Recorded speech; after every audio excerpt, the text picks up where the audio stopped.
And good morning. Dahil kita ko wala pa yung boss ko. Tingnan niyo yung banda sa building. Ang ganda.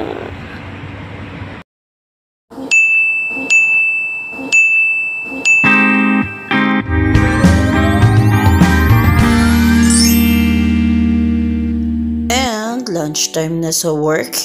And may bago tayong kakilalang talbos. Hindi ko alam kung anong pangalan nito.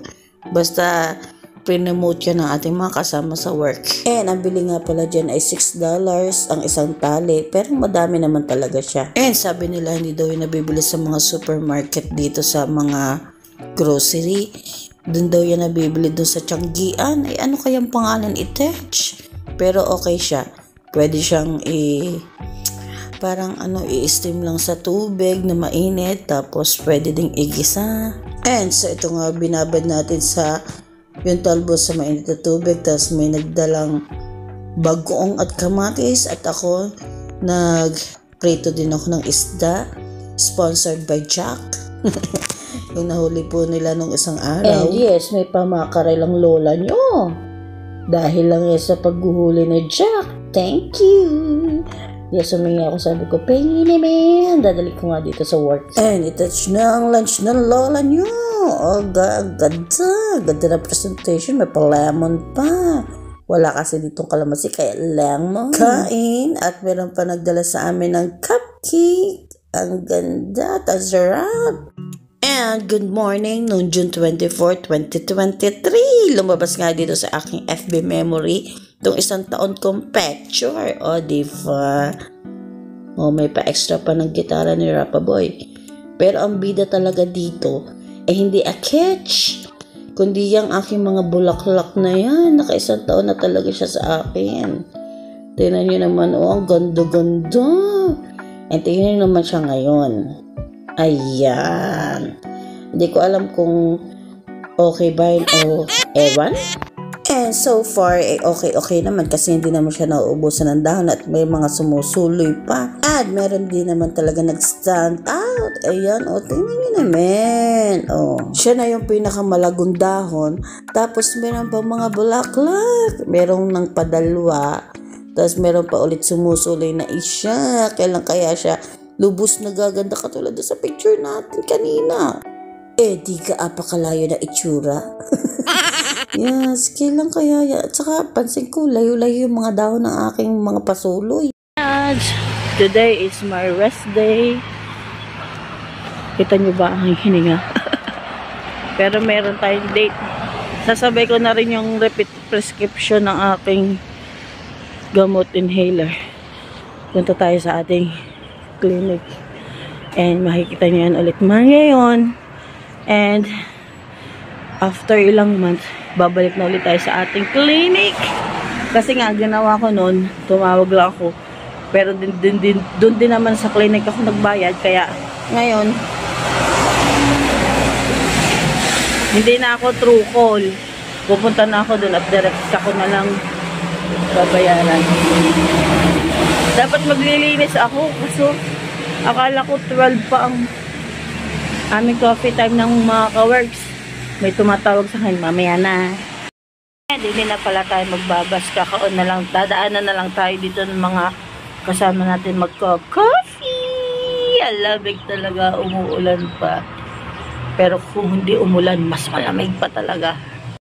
O, diba lumiwanag ang ating cellphone? Pagi na rin ang cellphone ko.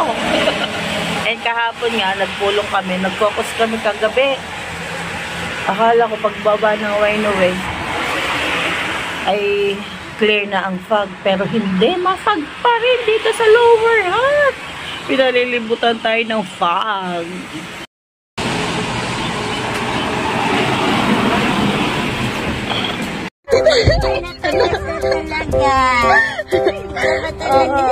May car seat ka. Ano? Video.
talagang hinagot. Wala na si Tita Alma. Hinagot talaga ako eh. Para sa vlog mo. Tita, para sa vlog mo. Layas pa more. Saan ba tayo dito? Ikaw na magdadrive dito.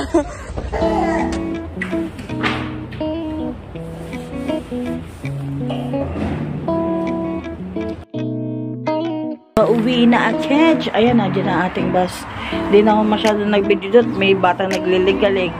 Baka mamura pa ako. At saka clinic yun. Let's go na. Diyan ang bus ko. And Saturday morning, next duty tayo and coffee time.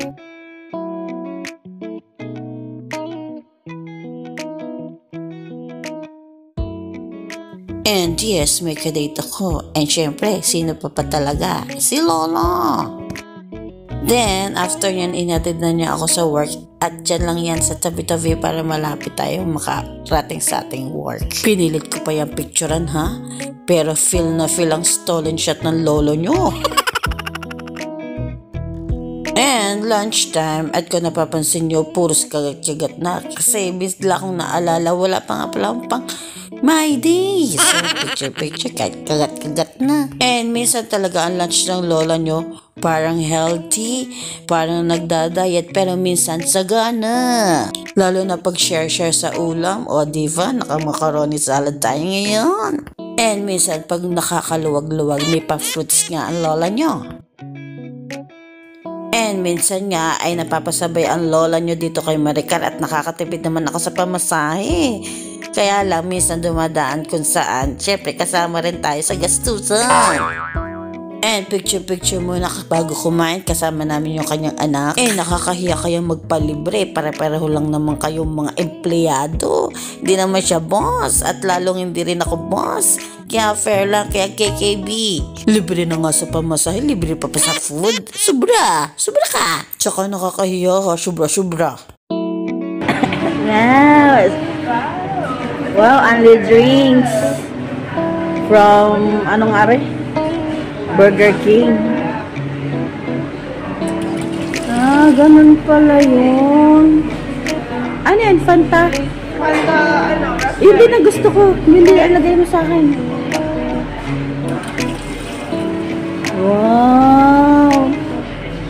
Ang sosyal naman. Burger King lang sa akin. Kailangan nyo ba ng pera? Utangan nyo siya. And syempre, dapat itry din natin yun. Yes, bumulos ako at ang sarap niya. Ngayon ko lang siya nakita dito. Pero second time na natin dito sa Burger King, sa ibang branch lang, dun sa malapit sa airport. Nung kararating pa lang natin dito sa New Zealand, nag-Burger King tayo. Hindi nyo ba tanda?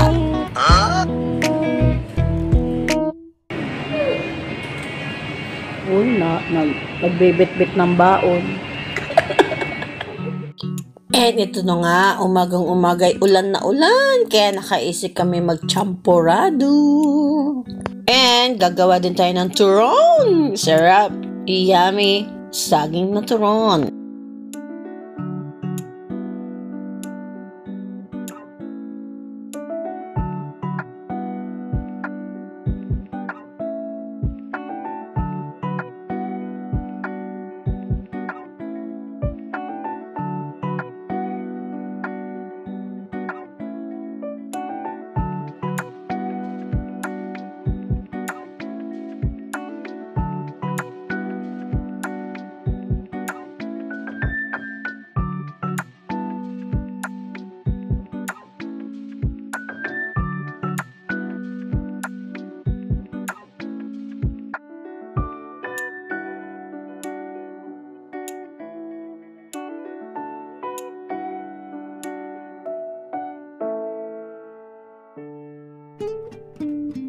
And ito ga naman yung tira sa cultural day yata ni Narapa Boy ang tawag doon. Yan, nagdala sila ng mga pagkain na meron kang country at yan nga ang naisip namin. Nung una nga ay lumpiang Shanghai, tapos ngayon ay turo naman. Eh di aray nga may nabibiling frozen saging na saba doon sa Pinoy at meron din yata dun sa yan sa pagkakaalam ko yung Asian store. Yun, doon natin mabibili yung mga familiar na mga pagkain sa atin dyan sa Pilipinas. And sabi nga namin maliliit na ang gawin namin para maraming makatikim. At nagustuhan naman ng mga klase ni Rapaboy. Ang mga klase ni Rapaboy lahat po foreigner. Isa lang siyang Pilipino doon sa classroom nila. And nasarapan naman nila sila. And yung pinaprepare ko ay tira na lang yan at nagpatulong na lang tayo kahapon kay Tita Giselle. Thank you Tita Giselle sa pag-prepare na dadalhin nga ni Rapaboy sa school. Ay, tingnan nyo naman ang hangin sa labas. Kalakas-lakas at maabon-abon pa. Basang-basa na naman ang paligid. And syempre, pamerienda time na. Wow, sarap. With mainit na kape. Kain! And kain na po kayo. Sinaing na isda, kamatis at talong. Syempre, dapat may kape. And uminit na nga ang araw. At ito, syempre, laba time na. And ito nga pala, dumating na yung bagong sampayan natin. Kaya more labahan na iti. Akala ko nga nabili ito doon sa Facebook, sa marketplace. Pero parang sa Kmart binili ni Lolo yung sampayan. Na lang, hindi ko lang alam kung magkano. Ayun, kausap ang mga kaberks. O mga foreigner ng mga kaberks ni Jack po. So, ka ba? Yun, natangay na si Jack. And busy ang poking Rapaboy sa kanyang pa-drawing. O, tingnan niyo naman, Naruto yata i-teach.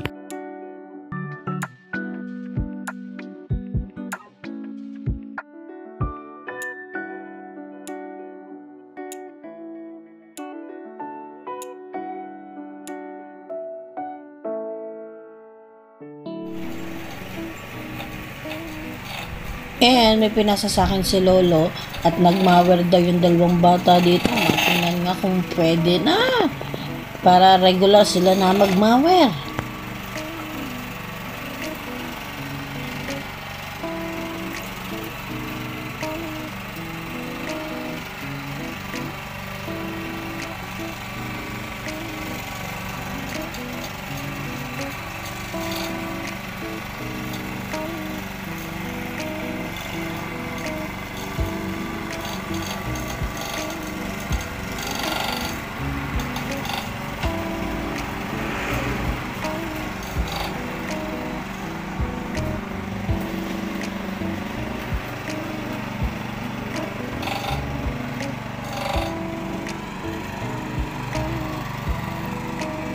Tama na yan, Dini. Toy, aray.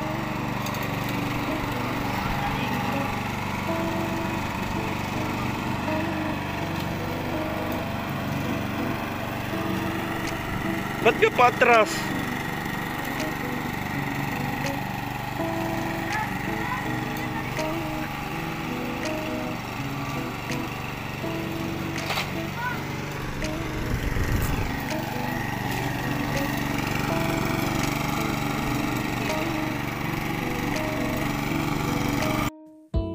O diba, couple ang sleeper ng lolo't lola nyo. Si Lolo ang nakaisip niyan, di why not? Siya naman na nagbayad. Go! And kalimitan nga sa ngayon dito kami lagi nakatambay sa library kasi naandito ang aming ensayo sa choir. Yati naman ang lola nyo, feel at home. Ay ang iba nga dyan tulog.